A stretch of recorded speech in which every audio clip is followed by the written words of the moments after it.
Welcome back, you beautiful people. How are you? I feel like I haven't talked to you in forever because I've been thinking about what's going on in the world today. And I'm not one to watch the news a lot, but I do pay attention to finances and seeing how the economy is moving because that is on the mind of my clients. And I want to make sure I'm always top of mind when it comes to those topics so that I know what they're going through because I'm going through it too, human living in this economy. But also, I have so many tools that are so useful that I use for myself and I teach my clients how to use them because the goal is to build financial confidence in any landscape, in any economical landscape. This is so important, my friends, because, you know, no matter how much we think we're mature, we're adults, we really, really, really mislead ourselves and fool ourselves thinking we want an easy life. And I think this is social programming from TV, from social media, from people around us, family members, people that are far away, mentors, like just the way people talk around us, right? But I think TV is a huge component on just programming us into thinking that life should be easier than it is. And when we think life should be easier than it is, we want to change the circumstances. We want to change what's happening in our lives to make it easy. We're constantly chasing happiness. We're constantly chasing the easy. And that is such a dangerous path because life is not easy and nor should it be. Honestly, think about it. Life is not easy, nor should it be. Because why are we looking for easy when the way we are engineered is to overcome challenges, is to be creative, is to solve problems. And as I'm going on this rant, I realize I haven't even told you what we're talking about yet because I just am very passionate about this topic. So we're going to talk about resourcefulness today. We're going to go from resourcefulness to opportunities because you really can tap into resourcefulness when you're focusing on life being easy. Why do we have resourcefulness if life is easy? You know what I mean? So that's what I want you to think about. You have all these amazing skills. You must put them to use. That's the nature of a human being, to be able to forge strength, to create strength, to be bigger and stronger, to grow through life. So we're not seeking easy here. We have circumstances that are outside of us, and then using our skills and our abilities as humans, we deal with those circumstances in a very powerful way. Resourcefulness is a very important life skill that you need to get through life feeling super joyful, enjoying your life, feeling happy all of the time, not from I'm positive and everything is working great. No, from I've got this. That's two different mindsets. So that's what we're going to talk about today. All right, my rant has just started, my friend, because this episode is probably going to be a full rant, but only because I'm excited about this. Because a woman cannot recognize or create opportunities when she no longer trusts her own mind.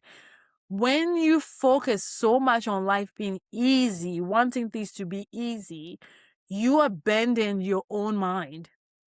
You abandon all of the gifts and treasures and value that you have within yourself. And I'm going to bring you back to that because the truth is, resourcefulness is actually an innate gift that we all have. Think about it. As babies, we're so curious, so fascinated. I love looking at babies, just watching their fingers and just be fascinated with their limbs, like, and the world. They're so amazed, like, where am I? What's happening with these people moving around like trees around me, right? And they're just that way because humans are born with a blank canvas on our brain. And so our brain is so eager to absorb more information, to build patterns and neural pathways. That's what makes us so fascinated, so curious, but so influenceable, so vulnerable that the people around us that care for us are usually the ones that destroy that fascination, that curiosity, that resourcefulness within us. Think about it. Children are always looking to work through the problem. They don't quit. They learn quitting from the adults around them. But babies, they never quit. I remember playing with my twin nephews and just like putting like a piece of something at a distance for them to learn how to crawl, and they would reach for it and I would push it and they would keep reaching for it. They never quit. Even when they were super close and I would move it, they weren't like, oh my gosh, I almost made it. I'm going to quit now because I'm tired. They kept going, and that's how they practiced. They moved their legs and strengthened their muscles, and they just started crawling and then walking.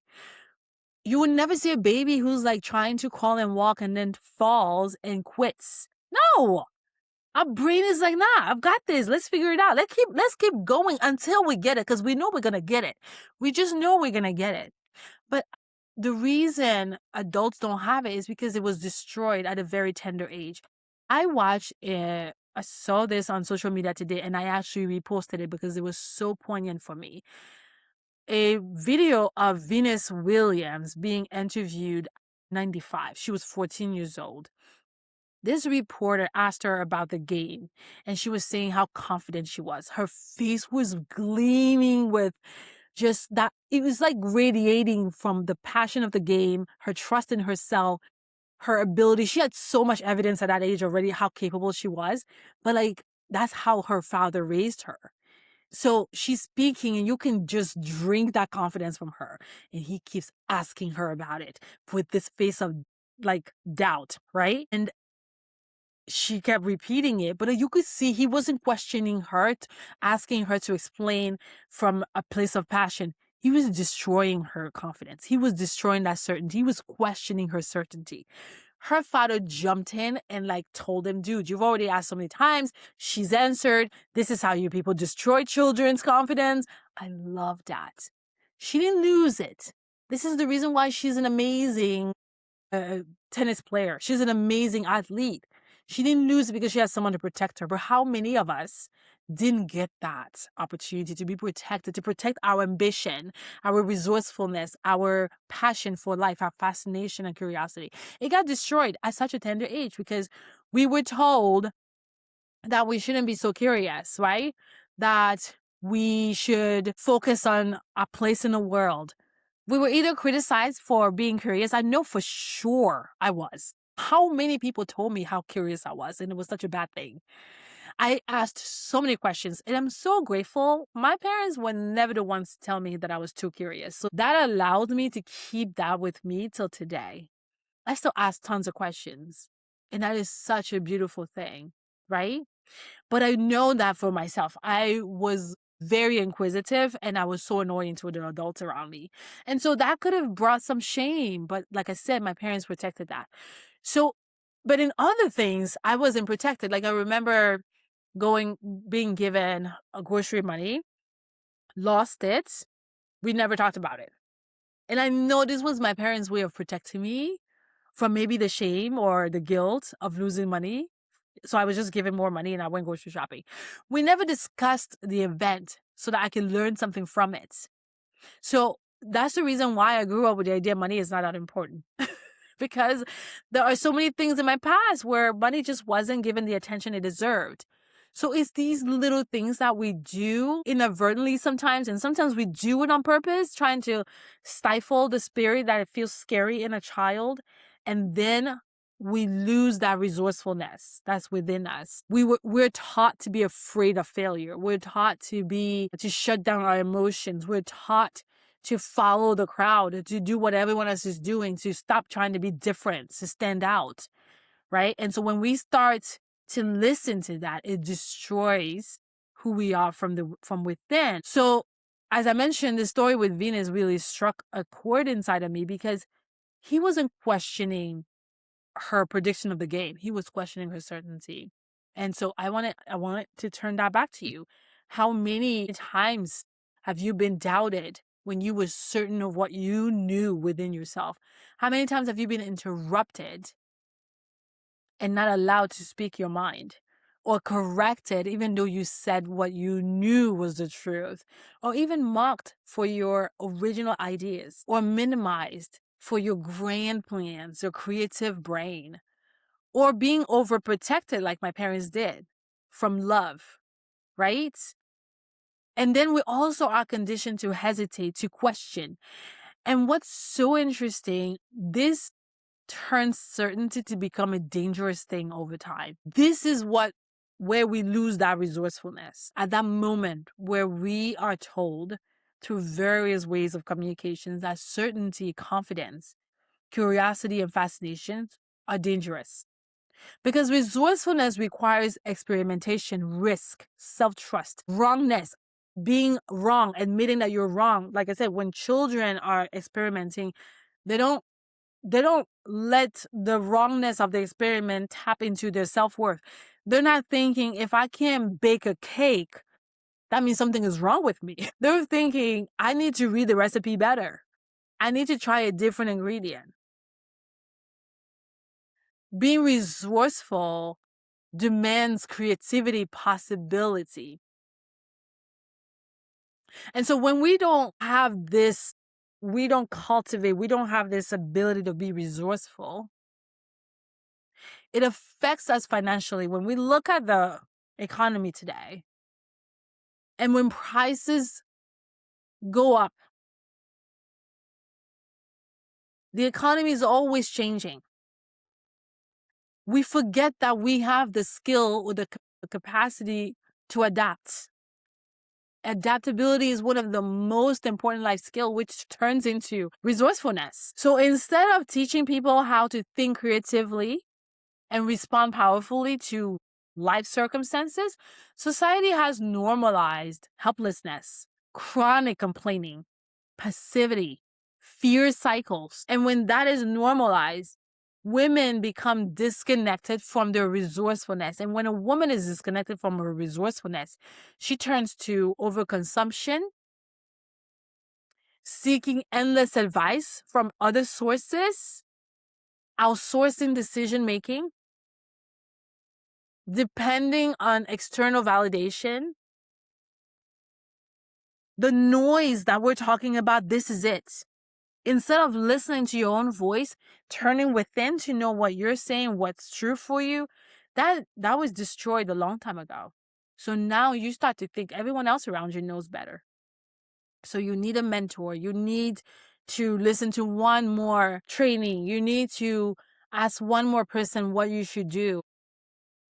Because when you stop trusting your own mind, you begin to borrow someone else's mind.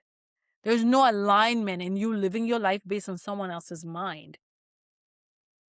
So problems are not the issue. We are engineered to solve problems. We should welcome more problems in our lives because they make us better. The only reason problems seem to be dangerous and scary is because we have forgotten our abilities to solve the problems. We have that ability. So you go to the gas station and gas is $5 and it's going to be $10 one of these days. It's coming up pretty soon. You don't find that as an unsolvable problem. You're like, okay, this is a problem that I can solve. Let's start there. Okay? I want you to understand this. Being an adventurous woman, it's not just you going out in the woods and hiking. It's the life that you live today. It's the world that you are in. That world is your playground. So deciding I'm adventurous means I'm fascinated with what's available to me right here, right now. So I want to talk to you about 3 different kinds of opportunities that you will only be able to understand when you recognize that resourcefulness is this life skill that you're going to start to build from the idea of, I can figure it out, I'm adventurous, I'm available to stretch my mind to see what's present for me. Opportunities are all around me if I'm willing to open my mind. When you start to think that way, you will understand what I'm talking about. Let me break down these 3 categories of opportunities. So the first one is inherited opportunities. This is what I call circumstantial opportunities. These are things that are just here, present in your environment. You didn't do anything. You were born in a world that has opportunities like education. You went to school. Maybe you went to college. I had an uncle once who was 100% willing to pay for me to continue in my college education. I just didn't take him up on it because I had other plans. But that was just there for me. I didn't do anything for that opportunity to be presented to me. It was just there, right? You may have access. How many times have we discussed children of stars that just were available? They were born into a world, famous world, right? And so they could use that for to their advantage. It's just available. I think about my niece. She has, and I love talking about my niece more because it's my one and only girl. I have 5 boys and I love them all. And yeah, they have the same opportunities, but this girl, she amazes me every single day. The words that come out of her mouth are just fascinating. I can just sit like this and watch her talk all day long. I'm just really amazed with her. But she is that way because she was born in a world. We've opened up doors that are just in front of her. She didn't have to do anything. And now the way she expresses herself, how much she believes in herself, it's all from the presented opportunities, the inherited opportunities that she has. And she's taking very good advantage of those opportunities, which is where I want you to go. Like, really ask yourself, what are some things that are available for me that I have not tapped into because I haven't even seen them, even though they're just here, right? If you think about being resourceful and thinking you're adventurous and you can figure it out, your brain expands. It's a very energetic shift you feel. And you start to see so much more than just what's right here. I was thinking about this and I was listening to my coach even bring this up. She made me do this research. Do you realize that science has allowed us to put a limit to how many colors we can all talk about? Because the spectrum of colors is actually infinite, but it breaks our brain a little bit. So to think of an infinite number is too hard. So let's just stop at 10 million. There are 10 million available colors we can discuss. But how many of us actually know more than 10? And talk about them often. And so when you think about, wait, I don't just need to talk about 10 colors, I can talk about 10 million, your brain shifts energetically to open up everything. And then now you start to think about creating space for 10 million colors. We have that capacity within us to have more mental and emotional capacity, ability.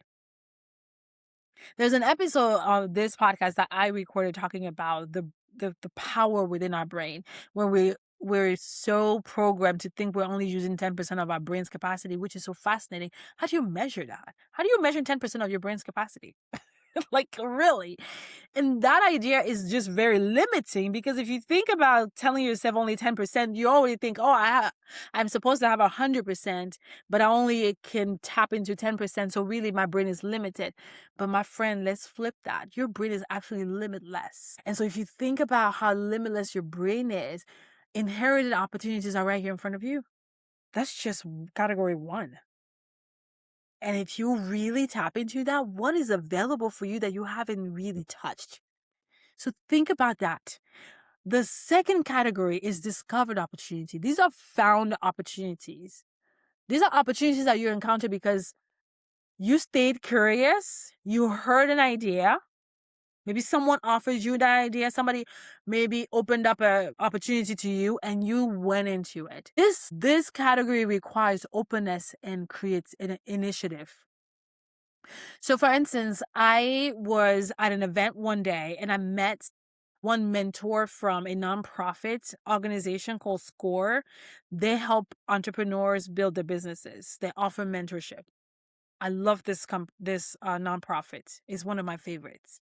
And so this mentor, we talked and then we connected afterwards. And I, through that conversation, have now the opportunity to do a series presentations on finances, entrepreneurship, and women. And that opportunity wasn't just inherited. It wasn't always there.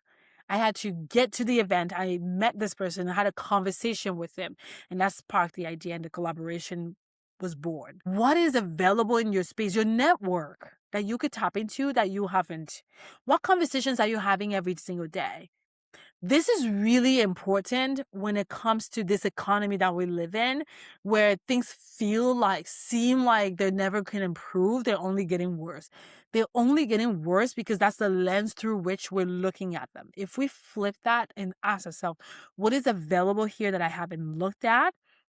We start seeing all the things that are working for us. Because I always tell my clients, like, you're starting from enough. You're not starting from not enough. That's a misconception. Remember, just because we're not starting from happiness, like when I was saying it earlier, we have this misconceived idea that we need to just be happy all of the time. Things need to be easy. Life needs to be easy. That's not true. Life isn't easy. Also, we can figure out any problem that comes our way because you're starting from enough. Life isn't easy. That's the foundation. But also, you are enough as you are. You're worthy 100%, which means no matter what problem comes your way, you've got it. If it's in your life, you've got this. I promise you.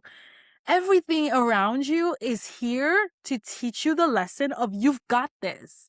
So when you go from there, you start seeing your brain shifts and expands. You start to understand how limitless you are. Money becomes the tool you use to achieve all your dreams. And also, you start to realize money is not the only thing, which is what we're going to go into category number 3. Category number 3 is the created opportunities. This is you being the asset, your brain, your imagination. You start to realize, wait a minute, I have this amazing tool that I have not been using. Let me go in there and pull out ideas. There are so many ideas in your brain that you can monetize. Like you think, oh, I don't have money in my bank account. Money's not just going to walk up to you. You got to create it. And that's how you do it. Recognizing I'm resourceful. I'm adventurous. I've got this. I can figure it out. Everything is figure outable. I turn failure into lessons. I am willing to stretch my mind to explore what's available to me. I am willing to believe in myself even when I don't have evidence of the belief, because the belief always comes before the evidence. We think the evidence is to come first, and that's why we want it to be easy, because we want things to shift for us to feel better. No, you make yourself feel better by taking action. That's that resourcefulness. Think about all of the times that the Venus Williams and her sister Serena Williams faced, and this is what we see today, right? Face reporters that kept questioning their certainty. Yet they did the mental work, the emotional work to stay focused on what they knew and believed within themselves. They kept their truth. So what would you need so that you can keep your own truth and use that as the standard for how you operate every single day? Instead of using the world's circumstances against you, when things change, it's an opportunity that you can create from your imagination. So you can turn things in your favor because they're always working in your favor. The minute you change your identity from things are hard to, I can figure this out, I solve problems, I'm a problem solver. Listen, I want you to think to yourself, I have the nerve. I'm audacious. That's what I want you to think about. Like every day, wake up and be like, I'm audacious. I'm brave. I have guts. That's the kind of conversation I want you to have with yourself. I'm delusional and I figure it out every single time. I turn fear into excitement. Like that's a powerful stance.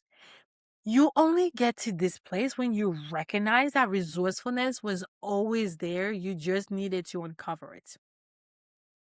Because you can always learn. Your capacity for learning is infinite. Our brain can consume as much information as we put in there. Now, don't be a consumer from a place of just taking it in to hide and avoid what's happening in your own life. Be a consumer so you get ideas to solve your problems. Because you can solve your problems, every single one of them. You can be creative enough to think of who you would go for, what you need. You can be creative enough to know what is the right question I need to ask here. I can come up with solutions I never come up with before. I am not trapped by my current circumstances. My mind is an asset. If I don't give up, I will get there. Again, you'll never see a child get up and say, I tried to walk 17 times. It didn't work. I guess I would never be able to walk. No, the child never even wonder how many times I've tried to walk. They don't remember that. They just keep going because their brain is ready, eager. You have the capacity, the ability to return to that mindset, that level of thinking, that level of being eager for innovation. So these are questions people ask themselves that are so disempowering that I want you to start to eradicate from your language. This is something I also realized that it may sound innocent, but it actually is very dangerous. Why is this happening to me? Our brain likes to do this. And I want you to catch it and recognize whenever you ask yourself that question, that's when you cut off your supply of resourcefulness. So if you ask yourself, why is this happening to me? You're literally telling yourself you can't figure it out. So there's no resourcefulness available. You don't see any opportunities. Versus you could be asking yourself, what do I know? And then answer that positively. Another question we say innocently thinking, no, everybody said it. So why is life so hard? Why not? That question isn't useful. Why is life so hard? Because it is. Let's move on. So the question really is, what can I learn? There's always so much to learn. At 80 years old, it doesn't matter. Think about it. Asking yourself, why can't I figure this out? Wrong question. You can figure it out. So it's not a question of why. It's like, okay, what's the next step? That's the question you want to ask yourself. And then take the step. Because as you take the step, the next step will reveal itself. And the truth is, the only reason we ask ourselves these disempowering questions is because our brain likes to bypass the process. As much as our brain is the asset, I always talk about our brain having two parts. There's Amy, which is the amygdala. That's the one that's always like, oh, why is it so hard? Why me? Right? And so I always laugh with her like, girl, stop whining. Let's just get to it. Right? And then there's this part of our brain, the prefrontal cortex, that's our CEO, and she's a problem solver. That's where I want you to tap into more. That's where your resourcefulness is rooted. So ask yourself powerful questions. And Amy is only trying to do what Amy does, just like bypassing the process. Like, why do I have to figure this out? I remember when I was in school, y'all. Oh my gosh, this is so funny. I remember having problems to solve. And if it was geometry, and they would ask me these random questions about doing the calculation, figuring out the circumference of some whatever figure, geometrical figure, I would be like, see picture. Like, why are you asking me this question? You're supposed to, okay, so here, you're supposed to break down how you came to the answer. But I would just go straight to see picture. If you see the picture, you understand the answer. Why you want me to break it down? That was my brain being lazy. Like, my brain didn't want to be like, okay, so I did this calculation and I went here and I went here. And that's math. That's why math was useful in school, y'all, to help you solve problems. If you can like follow the reasoning on how you solve a problem, that helps you when you become an adult. I learned that as an adult. So think about that. This is where you tap into your resourcefulness. So I talked about 3 different opportunities: the inherited ones, which are circumstantial opportunities; the found one, the discovered opportunities that you can like push a little and then the door opens up to you. And then the third one is created opportunities where you really use your brain from scratch and you have the ability to do that. You are a genius. You're a genius from the moment you're born. And now I want you to explore that genius inside of you. It's a powerful question. So I've already given you 3 questions. What do I know? What can I learn? What's the next step? Here are a few more questions you can ask yourself when you're facing a problem. What am I not seeing yet? Who could help me? What opportunities exist here? How can this serve me? What if this is solvable? How can I make this easy? Remember when I said life is not easy? You get to make your life easy by asking your brain, how can I make this easy? And you find the answer. Your brain will always answer the question that you repeatedly ask it. So ask it very powerful questions. When you ask disempowering questions, you will get disempowering answers that drop very negative charges in your body. And what that does is it shuts down your resourcefulness. All of a sudden, gas being $10 feels like the end of the world, which is not true. Gas being $10 is an opportunity because, my friend, the economy is supposed to do what the economy does. It goes up and down, up and down, up and down. And you are the ones that create the flight line in the middle because you manage your emotions. You ask yourself powerful questions. You answer those questions from the trust you have within you. And I hope that after listening to this conversation, this episode, you already have resourcefulness inside of you. Now you go to work and just uncover it. Find that little baby inside of you that just crawled until it walked, until it just grew up, and then you became this adult. Emotional maturity will take you there. Because the goal isn't to become someone new. The goal is to remember that the resourcefulness was always there even before the world touched you to doubt yourself. So let's just remove the doubt, turn the fear into excitement, and discover what's available. Until the next episode, I want you to go out in the world, tap into your resourcefulness, and live life on purpose, my friend. Have a beautiful rest of your day. Bye.